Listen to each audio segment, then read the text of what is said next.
যারা আজকের এই ভিডিওটি দেখছেন, আমরা আছি এখন সে লক্ষ্মীপুরের রামগতির আসসালাম জামে মসজিদ। এখানে আমরা আজকে একেবারে অপ্রত্যাশিতভাবে আমরা এসেছি। এখানে এসে আমরা পবিত্র জুমার নামাজ আদায় করেছি। সেই সাথে আমরা এই মসজিদটি দেখার জন্য আমাদের অনেক ইচ্ছা ছিল, অনেক দিনের ইচ্ছা ছিল। মসজিদটি আসলে বিভিন্ন মিডিয়াতে, বিভিন্ন টেলিভিশন চ্যানেল, পত্রিকাতে অনেকভাবেই ফলো করে প্রচার করা হয়েছে।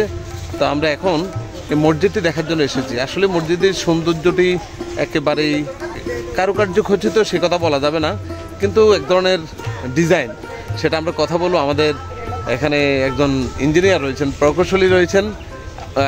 এই কী ধরনের মসজিদটির কৌশল ব্যবহার করা হয়েছে এবং ভিতরে অনেক বেশি আলোকিত দেখছি আমরা, এবং কোনো জানালা নেই, জানালা ছাড়াই মসজিদটি আমরা আপনাদেরকে দেখাবো। তো আমরা আগেই আপনাদেরকে বলছি যে আমরা অপ্রত্যাশিতভাবে মসজিদে আজকে জুমার নামাজ আদায় করেছি। তা আমি কথা বলবো আমাদের রিয়াজের সাথে। রিয়াজ, আসলে মসজিদটি মানে কি ধরনের স্ট্রাকচার তৈরি? আসলে লোড বেয়ারিং ওয়াল দ্বারা নির্মিত।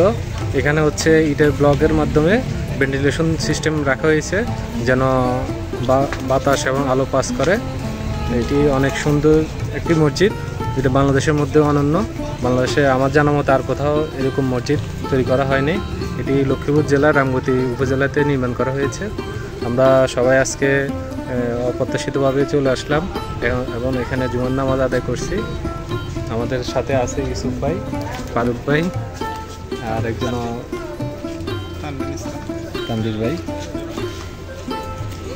আমরা কথা বলবো আমাদের আমি আসলে যে মার্কেটে ব্যবসা করি, সে মার্কেটে একজন ব্যবসায়ী, খিদনা শোর মালিক ইউসুফ।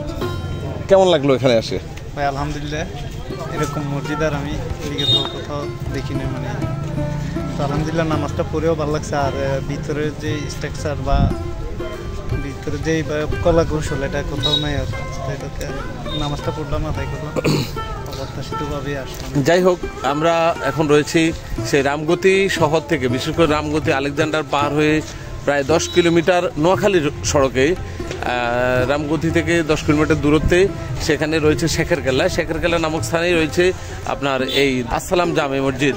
তো আমরা এখানে জুমা নামাজ আদায় শেষে আমরা চলে যাব আমাদের স্ব গন্তব্যে। আগামী দিনের জন্য সকলের শুভকামনা এবং ভালোবাসা রইল। ধন্যবাদ সকলকে।